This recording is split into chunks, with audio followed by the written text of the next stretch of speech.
Here we go. Part 2. Now, what you have to do, Mrs. Silver, is hold Alfie up to your face and whisper those words to him 3 times a day. Morning, noon, night. Let me hear you practice them.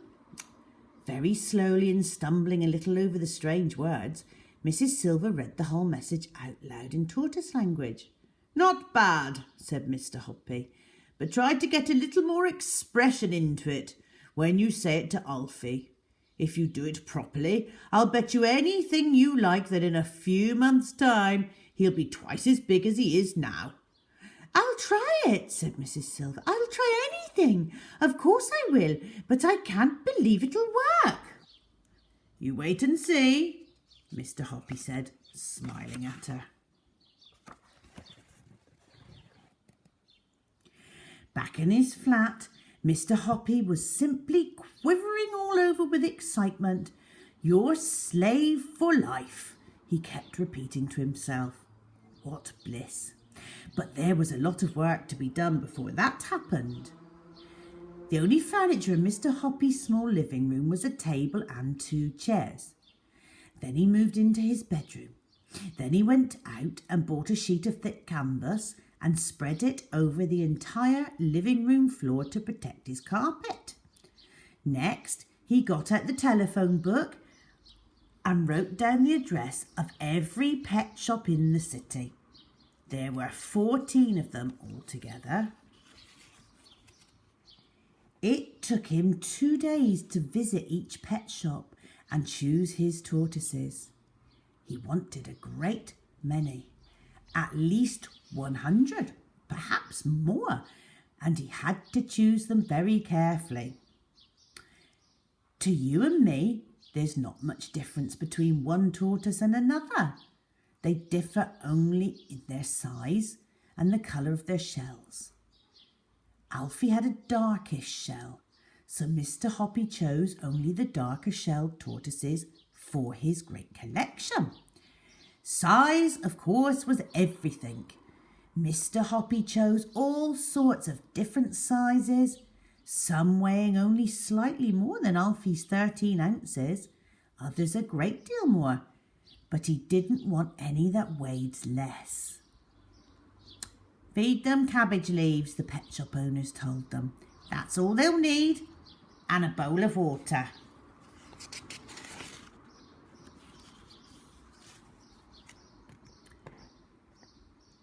When he'd finished, Mr. Hoppy, in his enthusiasm, had bought no less than 140 tortoises, and he carried them home in baskets, 10 or 15 at a time.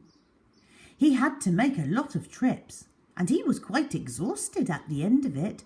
Oh, but was it worth it? Boy, was it worth it. And what an amazing sight his living room was when they were all in there together. The floor was swarming with tortoises of different sizes, some walking slowly about and exploring, some munching cabbage leaves, others drinking water from a big shallow dish. They made just the faintest rustling sound as they moved over the canvas sheet, but that was all. Mr. Hoppy had to pick his way carefully on his toes between the moving sea of brown shells whenever he walked across the room. But enough of that, he must get on with the job.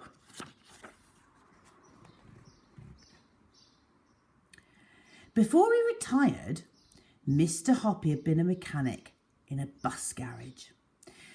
And now he went back to his old place of work and asked his mates if he might use his old bench for an hour or 2.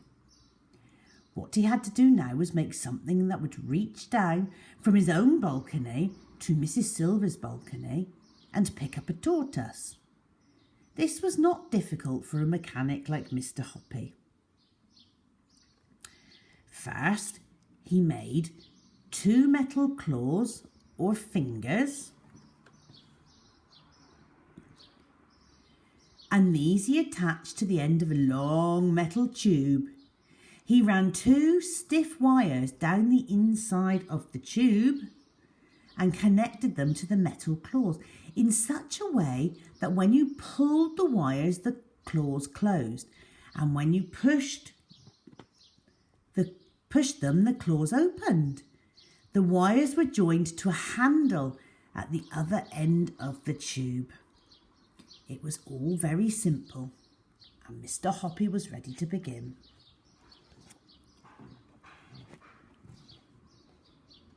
Mrs. Silver had a part-time job. She worked from noon until 5 o'clock every weekday afternoon in a shop that sold newspapers and sweets. That made things a lot easier for Mr. Hoppy. So on that first exciting afternoon, after he had made sure that Mrs. Silver had gone to work, Mr. Hoppy went out onto his balcony, armed with his long metal pole. He called this his tortoise catcher. He leaned over the balcony railings and lowered the pole down onto Mrs. Silver's balcony below. Alfie was basking in the pale sunlight over to one side. "Hello, Alfie," Mr. Hoppy said. "We're about to go for a little ride." He wiggled the tortoise catcher till it was right above Alfie. He pushed the hand lever so that the claws opened wide. Then he lowered the two claws neatly over Alfie's shell and pulled the lever. The claws closed tightly over the shell like two fingers of a hand. He hauled Alfie up to his own balcony. It was easy. Mr. Hoppy weighed Alfie in his own kitchen scales to make sure that Mrs. Silver's figure of 13 ounces was correct, and it was. Now, holding Alfie in one hand, he picked his way carefully through his huge collection of tortoises to find one that first of all had the same colour shell as Alfie, and secondly weighed exactly 2 ounces more. 2 ounces is not much. It is less than a smallish hen's egg weighs. But you see, the important thing in Mr. Hoppy's plan was to make sure that the new tortoise was bigger than Alfie, but only a tiny bit bigger. The difference had to be so small that Mrs. Silver wouldn't notice it. From his vast collection, it was not difficult for Mr. Hoppy to find the tortoise he wanted. He wanted one that weighed 15 ounces exactly on his kitchen scales. No more, no less. When he had got it, he put it on the kitchen table beside Alfie. And even he could hardly tell that one was bigger than the other. But it was bigger. It was bigger by 2 ounces. This was tortoise number 2. Mr. Hoppy took tortoise number 2 out onto the balcony and gripped it in the claws of his tortoise catcher. Then he lowered it onto Mrs. Silver's balcony right beside a nice fresh lettuce. Tortoise number 2 had never eaten tender, juicy lettuce leaves before. It had only had thick old cabbage leaves. It loved the lettuce and started chomping away at it with great gusto. There followed a rather nervous 2-hour wait for Mrs. Silver to return from work. Would she see any difference between the new tortoise and Alfie? It was going to be a tense moment. Out onto her balcony swept Mrs. Silver. "Alfie, my darling," she cried, "Mummy's back. Have you missed me?" Mr. Hoppy, peering over his railings, but well hidden between 2 huge potted plants, held his breath. The new tortoise was still chomping away on the lettuce. My, Alfie, you do seem hungry today," Mrs. Silver was saying. "It must be Mr. Hoppy's magic words I've been whispering to you." Mr. Hoppy watched as Mrs. Silver picked the tortoise up and stroked his shell.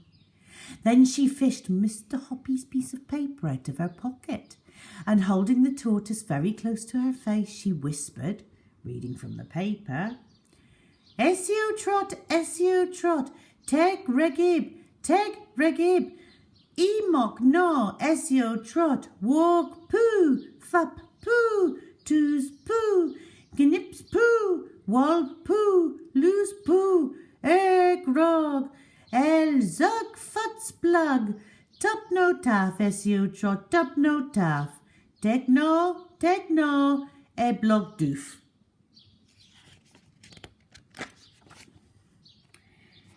Mr. Hoppy popped his head out of the foliage and called, Good evening, Mrs. Silver. How's Alfie tonight? Oh, he's lovely, Mrs. Silver said, looking up and beaming. And he's developing such an appetite. I've never seen him eat like this before. It must be your magic words. You never know, Mr. Hoppy said darkly. You never know.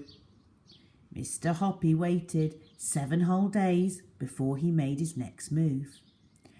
On the afternoon of the 7th day, when Mrs. Silver was at work, he lifted tortoise number 2 from the balcony below and brought it into his living room. Number 2 had weighed exactly 15 ounces. He must now find one that weighed exactly 17 ounces, 2 ounces more. From his enormous collection, he easily found a 17-ounce tortoise, and once again he made sure the shells matched in colour. Then he lowered tortoise number 3 onto Mrs. Silver's balcony. As you will have guessed by now, Mr. Hoppy's secret was a very simple one. If a creature grows slowly enough, and I mean very, very slowly indeed, then you'll never notice that it has grown at all, especially if you see it every day. It's the same with children. They are actually growing taller every week, but their mothers never notice until they grow out of their clothes. Slowly does it, Mr. Hoppy told himself. Don't hurry it. Okay, click straight on to part 3 and we'll continue.